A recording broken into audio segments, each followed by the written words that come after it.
Hello, everyone. Welcome back to Monday with the Ministers. I want to thank everybody for joining us here at Eye Opener Society. And today, I'm going to take a little conversation based upon the topics that we've already been talking about, and not to beat a dead horse or anything, but I find something really important with this.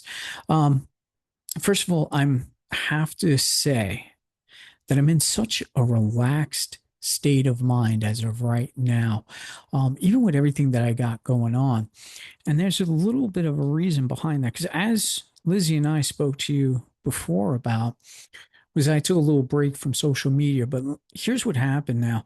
What I'd done, I have two phones. I got a backup phone just in case my main one ever should, stop working or whatever. I got a backup. What I did is I put all the social media apps on the backup phone.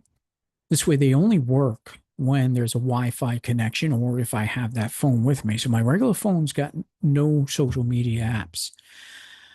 And here's the thing. I spent probably 4.5 hours in my car today just waiting because my wife was in the hospital for surgery. And I'm in the car with nothing, no social media. All I got is the phone that I use for my regular stuff. So all I got really access to is the email. I have web access and all, but I sat and I was relaxed and calm. And I was thinking about a lot of stuff because I know I'm moving and I'll be heading down to Kentucky. I reached out to Carly and Carla from Appalachian Rootworks, Rooted in Ruins. Don't forget AppalachianRootworks.com. Please check them out. They come into play here in a little bit. But I'm very relaxed and dealing with today with the hospital, medical stuff. And I was even thinking when I go down to Kentucky, I was planning on getting back into the emergency medical field again in some way, shape, or form. That's an idea that I have, stick to what you know. So I've been thinking about doing that. And I came home and I'm still in this state where I got no distractions, no social media to bother me, nothing like that. And everything that I think about, it's amplified. And so I sat down, I'm with my wife, caring for her. And I looked over and I got some books on Reiki and I started reading them and I started to train myself because we all know how I feel about doctors and current medicine, how it's just a corporation, it's all for profit and whatnot. But yet I still believe that there is some medicine that's still good that should be utilized. But why not blend the two? Why not add in spirituality? Now, I've been talking for a little bit, but we got our cosmic fairy princess here, Lizzie, who, first of all, another person I'm very thankful for in my life. And Lizzie, I know you've taken the steps now to actually eliminate music of all things. And have you Oh, started that? It's I okay. did. It's a day two for me, and that one was kind of interesting because I was trying to kind of match your challenge with what you did with social media. But, I've been, on a journey or whatever, and then I'm a millennial, so my whole life has been social media. So, I mean, I've taken many of these breaks before. I feel like at this point, my relationship is a little bit more conscious. For sure, I can get carried away like mindlessly scrolling as does everybody else, but it didn't seem like it was going to quite do the same thing. But I was trying to think of what do I use to distract myself? And honestly, music is, even though it's such a powerful tool for alchemizing emotions, for setting the tone, for me, because I can go off of little mental spirals, and a lot of mine used to be very stressful, and so music would kind of keep me focused onto like a certain, you know I don't know, frequency or whatever. But it's been a long time since I feel like I've really, really needed any of that, but I just love music. It's such like a fundamental part of my life that like it feels kind of odd to not have it. Like cleaning the house and I'm just like be thinking my thoughts, you know? But a couple of things that I noticed so far, and it's only like day two not listening to any music. One of them is that music just plays in my head at this point. Don't know if it's my personality. if it's because I channel through music a lot.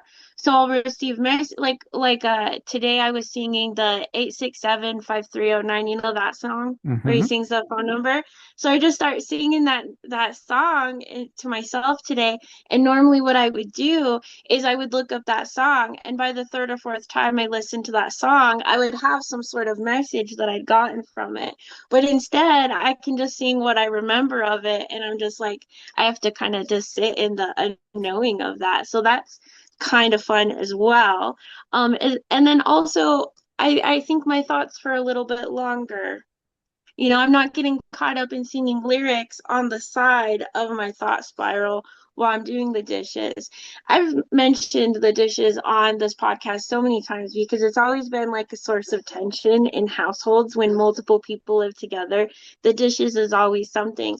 And I decided a long time ago to kind of like make it like a sacred act. And I really, really think about the water and all of that.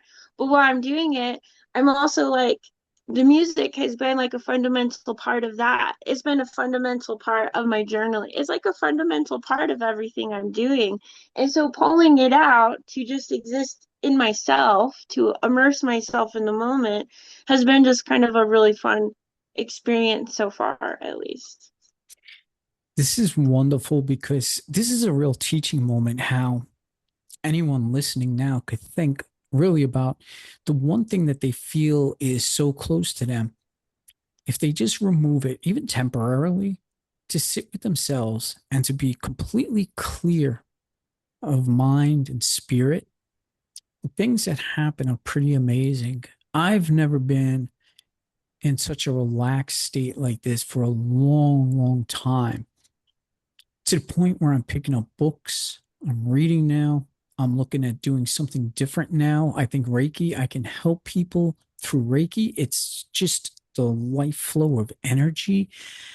And I mean, I've used it on myself in some way, shape, or form, but now I'm actually studying it because it seems to be a calling all of a sudden. Like I said, between the medical stuff that I was thinking about today and then seeing the books for Reiki, and I just picked them up and I'm already halfway through one of the books. I mean, it was less than an hour. I'm reading through this stuff and it's absorbing now.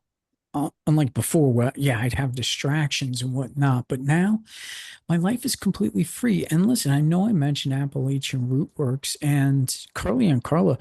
I think now it's going back 3 months now, and they did an energy clearing for me. And ever since then, it really did clear a path for me that I'm still feeling the effects of even right now.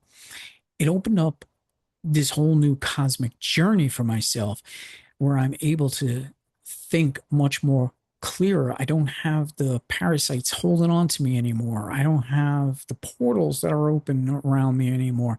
I don't have anything attached to me now. They're all closed. They're all been taken care of. They've all been removed from me. And it's really brought me into this wonderful state where my mind is so much more clearer.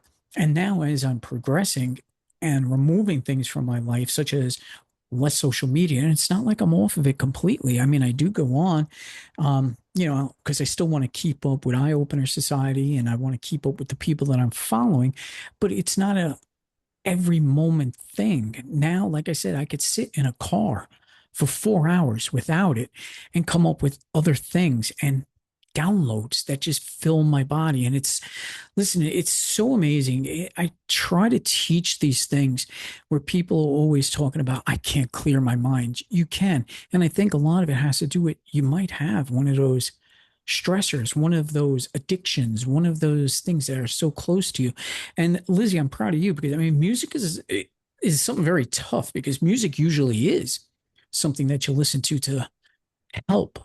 But you're actually removing it. And so I'm kind of proud of you for it. And I know it's only day two, but I really think good things are going to come of it. Thank you. And see, the funny thing is when you step away from anything in life, quantumly, you give it a chance to kind of shift a little bit. Uh, when we do something every day or frequently, or we do it when we're in the same mindset, we kind of quantum tie all those emotions and those activities and we kind of stack them together. And so music, I've developed such a beautiful relationship with, but there's still aspects of it which came from where it was a distraction. You know what I mean? And so by stepping away from it, it's giving me a chance to kind of change the relationship with it. Kind of give myself permission to do all that I was doing with the music, but for myself. So when I invite it back in, it can kind of add to it. And the thing is clearing your mind. A lot of the times, it is because there's something, and music often is a beautiful one to help with that. And that's kind of the thing about spiritual journeys is one person is going to be stepping into a zone of learning how to use music as a fundamental part of their life, and then another person is going to be like stepping into a zone where they're exploring what life is like now without it. And the thing is both of those are equally correct. They don't like undo. It's not like I misunderstood music. It's not like I overused it. It's just now for what I'm doing, it's time to take like a new phase and explore something different.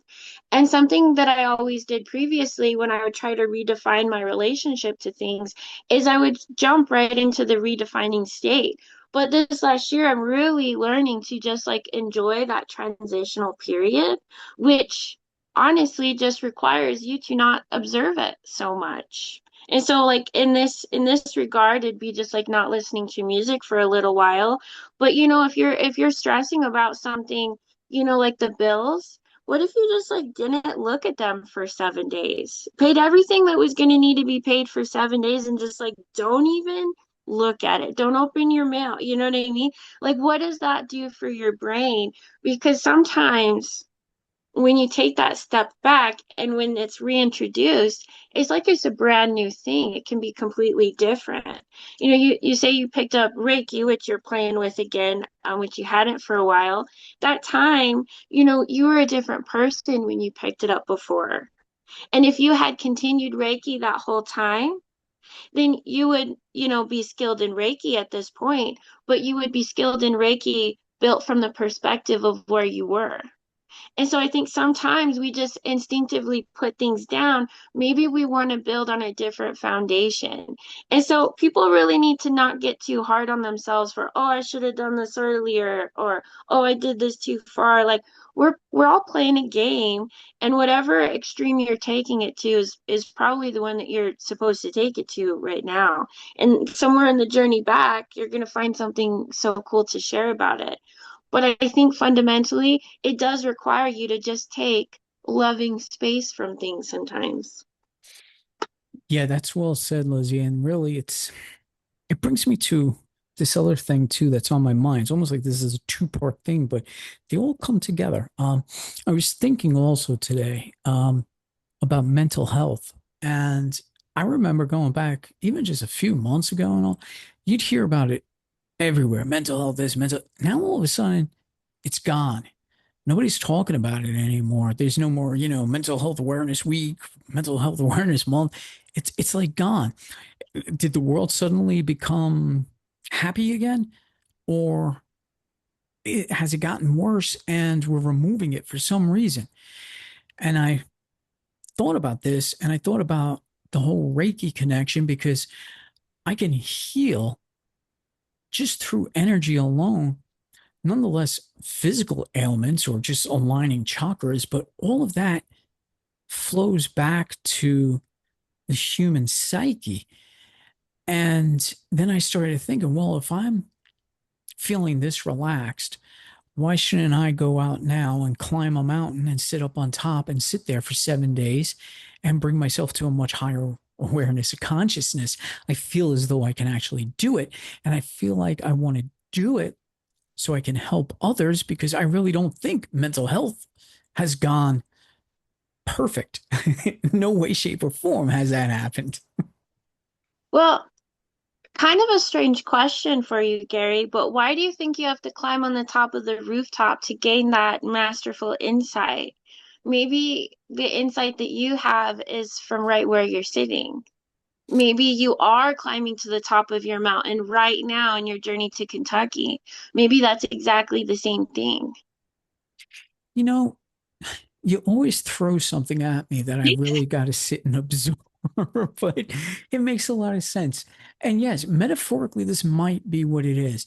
Me, I honestly like the traditional doing stuff. Like I might not be on a mountain for 7 days, but if I could, I would. But climb a mountain and sit there just for my own sake, just like I was sitting in a car for 4.5 hours and being able to be completely relaxed and meditative and in a state of mind.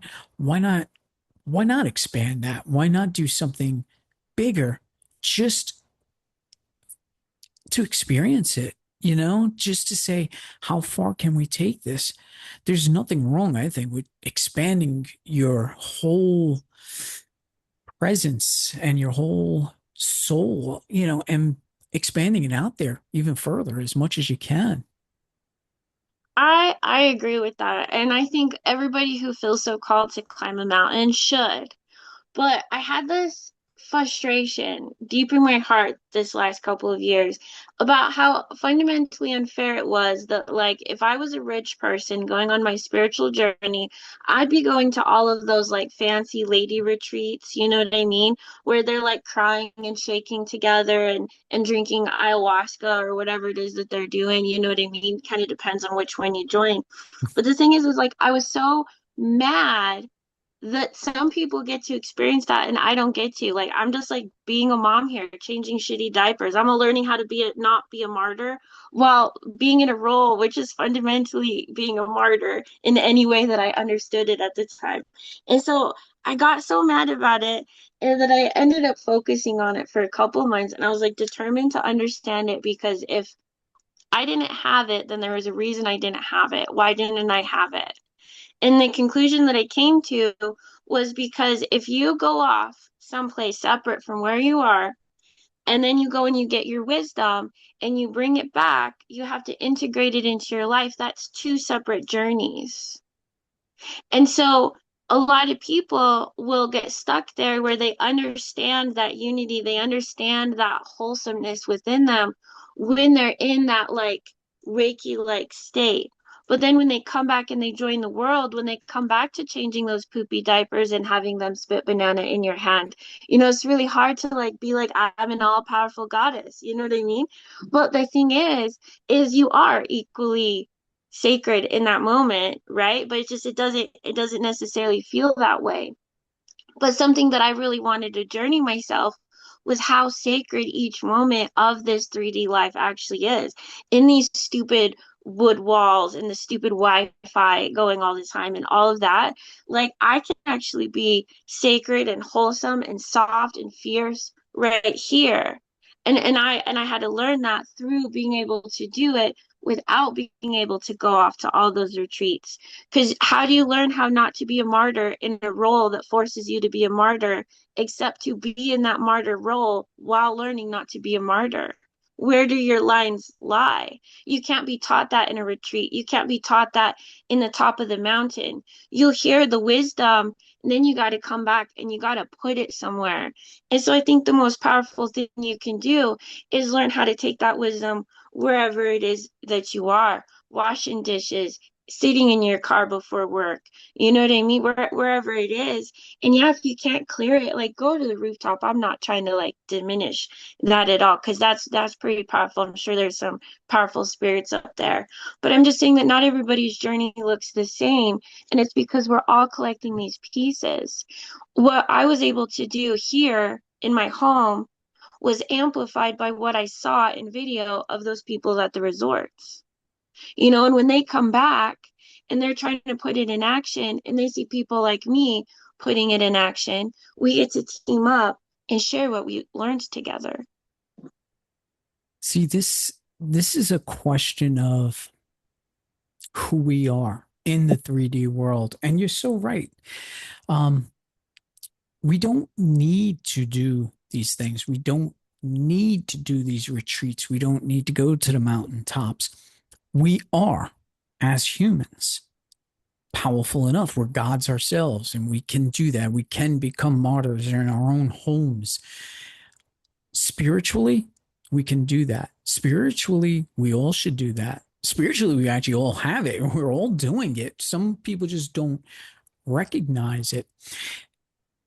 Now, what I'm thinking is the fulfillment of being able to do as much as possible for my own soul. I can sit and meditate in my own home and I could get the same effect as being on a mountain. But if I'm on a mountain, it's going to be amplified. It's going to be much more intense. There might be some things I Is it? miss. Is it? Is it? It is. And I'm going to tell you why it is, because I've been on those mountaintops and I've sat and I meditated on those mountaintops already. But And, oh, I'm so sorry. and, and I know what I feel when I'm there. There's a different connection than it would be like within the walls of my house. But go ahead, speak your mind. I'm so sorry, Gary. It's okay. Okay. Okay. Is it amplified, or because you can see it, smell it, taste that nature, do you then give yourself permission to actually quantumly connect with it? Because the thing is you are everything, which means when you sit in a basement, you are still actually equally as close to that tree as you ever was sitting right next to it. It's all about connection and understanding each other, right? But as humans, we were taught to experience things and to know what you see, right? Don't see things like don't believe things until you see them. And so when you're sitting in the nature and you can feel the frequencies like bathing in you, it can be more intense, but it doesn't necessarily have to be, because you can capture any feeling from anywhere in the cosmos, anywhere you are. And you're 100% correct about that. I have no argument with that because you are absolutely right. And I've preached this, you could be anywhere, meditate. I mean, it's completely different. But when I, me, Gary, really want to experience everything, then I'm going to do it if I can. And it's not to say I can't do it within the four walls of my house, but if I have the opportunity to be able to do it for real in nature, then I'm going to do it. And that's only because, like I said, I can experience it here, but I can also experience it there where it's going to mean more, where it actually does to me. Because I think I spoke about it. I think it was on one of our episodes where we were saying what we're doing inside the house, it's one thing. And then once you step outside, it becomes something completely different. So you can experience it however you like. Maybe I should phrase it that way, however it is you like, because you're going to get the same experience, but are you? Because I know my downloads come in much more cleaner, clearer, and much more vividly when I'm outside. Um, I will continue the conversation here while Lizzie goes attends probably to her children. I'm really very, very adapted to whatever environment I'm in. And like many people have said before, they can't do this, they can't do that because my mind is not clear. But you can actually clear your mind and you can experience meditation, relaxation, even in a crowded middle of a street. So, Lizzie, you are right. I am also right. We're all right as human beings. These are the different perspectives that we can see. And these are fantastic questions that make you think harder. And that's what you've been doing with me, with your teachings every Sunday. And I can't appreciate it enough. Yeah, and I wasn't trying to say that you were wrong, just for the record. I just wanted to put that little caveat in there. Because for sure, in order to know what it feels like to be able to find that frequency, like you have to feel that frequency. You absolutely should go bathe in all the frequencies that you feel called to do so. I just get kind of stuck on the wording that people do where it means more, or you know what I mean? It's more intense, because what that does is it traps you in a place where when you then experience it in the home, it can't mean as much. Just because it doesn't mean as much, right now, maybe you're still building a connection with those trees, or you know what I mean? Maybe you feel so called to meet a new tree that you wouldn't meet in, your house. You know what I mean? And so I'm not trying to like argue anything that you were saying. I was just trying to leave the articulated door open for you to have an equal experience wherever you were. But I just didn't mean to be so nitpicky. That's just me these days on verbiage is all. No, it's perfectly fine because, like I said, Lizzie and I, we say, Lizzie does kind of like, I guess you could call it your little teaching stuff on Sundays, and I've been part of that along with a couple other friends. And Lizzie does, you do kind of nitpick on wording, but when you do, it opens up a different perspective. And like I said, one of the biggest things that you had me questioning, or not so much questioning, but being able to see it from a different thing, from a different perspective or a different point.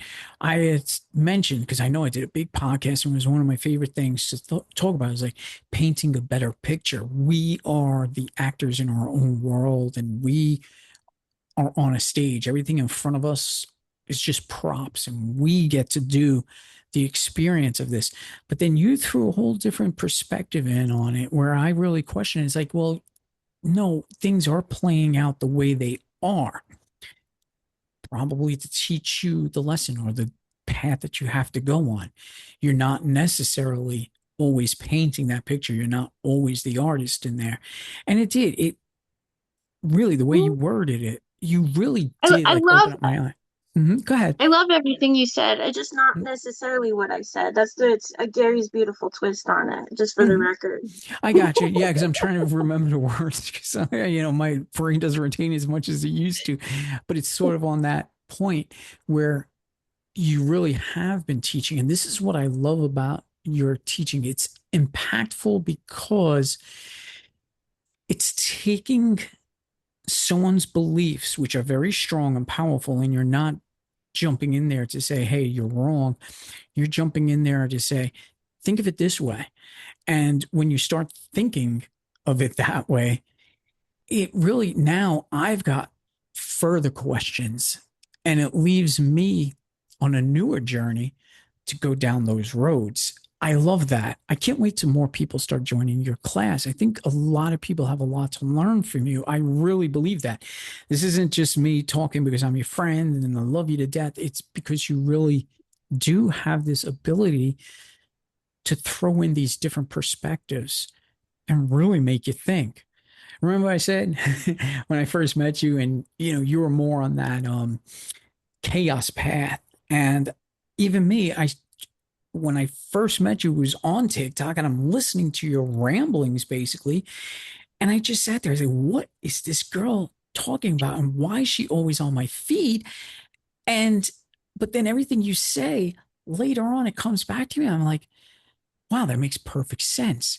And it opened up a whole new door. So you're still able to do that. And it's absolutely wonderful. And this is what I think the ministry wants to teach. Everybody has your own way of doing things, but there's nothing wrong with stopping for a moment, pausing, and looking at it from somebody else's perspective, and then taking that perspective and see where it might fit in with you.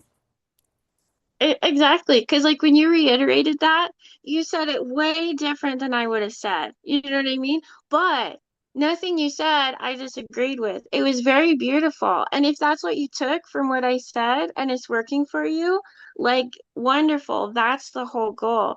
And I think that that's something in this kind of space, and maybe all spaces, to be honest, that we need to kind of let go of.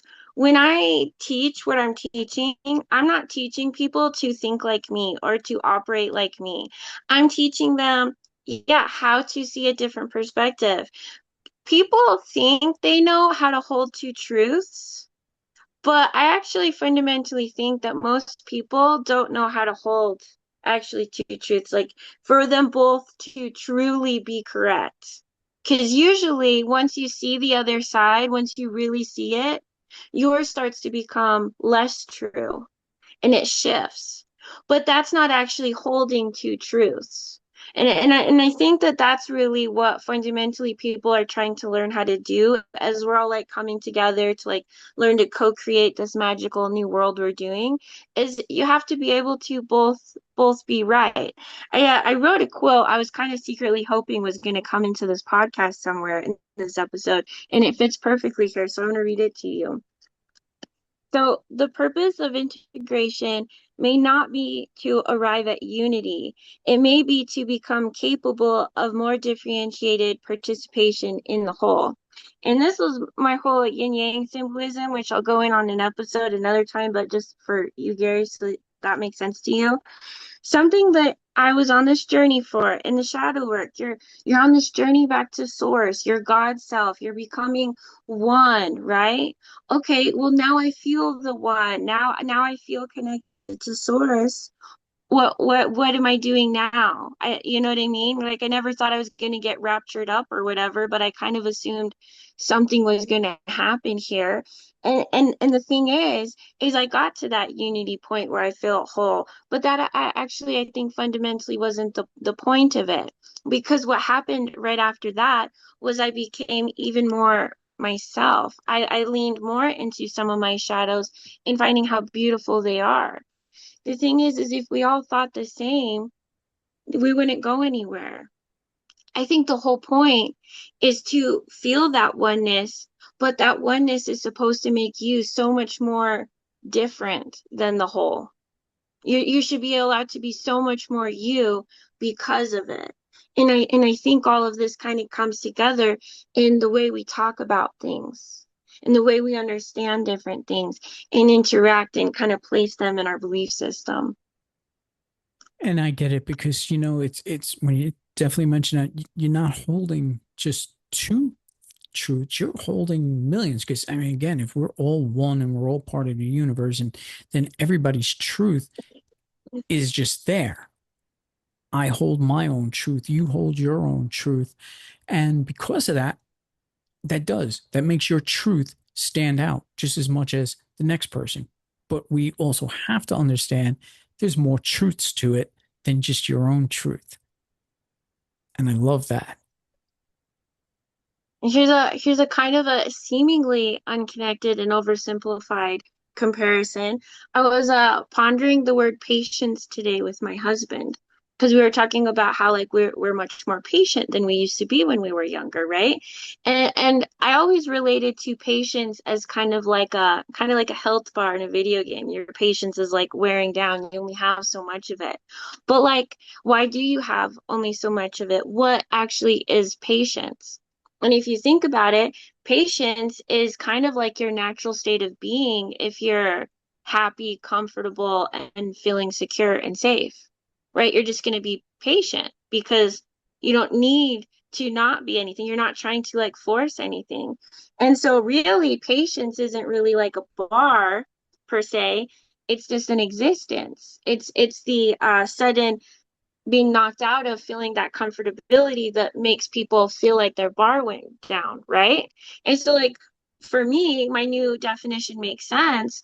But if I was to try to explain that new definition to Lizzie as a new mom, almost 12 years ago, I would have been like, you're full of shit. It absolutely is a bar. I only have so much of it a day. Like, fucking watch it. You know what I mean? Like, pay attention, see the pattern, because that's absolutely what I was experiencing. That was 100% true. My new truth doesn't take that from the old one. It's not like I just misunderstood patience, but now I can interact with it differently. But they're both true. It just depends on how you're engaging with them. And there you go. You see, this is why I enjoy our talks because I don't think we get through just to each other. We are getting through to so many other people out there that might be pondering the same kind of things, or maybe they're not. And now they have a whole new perspective on their own lives. So I can't say how much I appreciate you, Lizzie, but I also have to say I appreciate everybody that listens to us and Eye Opener Society as a ministry because this is something we're taking very seriously. And pretty soon, we're going to probably go to the next level. It's coming. Each, day that goes by, there's a new level to what we're going to have to offer as things grow, as things become different. And with my move, who knows what's going to happen then? I got a whole plan for that as well. So I want everyone to stick with us. I want everyone to tune in every Monday and especially every Thursday night, 7 p.m. Eastern Standard Time, live on Facebook and YouTube, our Thursday night sermons. They're very important to us, and we really enjoy everybody that tunes in and listens to them. But listening live is probably even better experience. So don't forget, Thursday, 7 p.m. Eastern Standard Time. Don't forget to check out Appalachian Rootworks, Rooted in Ruins, AppalachianRootworks.com, especially if you need an energy clearing. I highly recommend it because, like I said, this is something that's been lasting for like going on 3 to 4 months now. I can't say enough good things about it, and I can't say enough good things about Appalachian Rootworks. Go out and visit them, Cynthiana, Kentucky, or visit them online, AppalachianRootworks.com. In the meantime, stand by for our Thursday night sermons and every other Monday morning. Tune into us, or every Monday morning, I should say, tune into us, where Lizzie and I give you some more talks with Monday with the Ministers.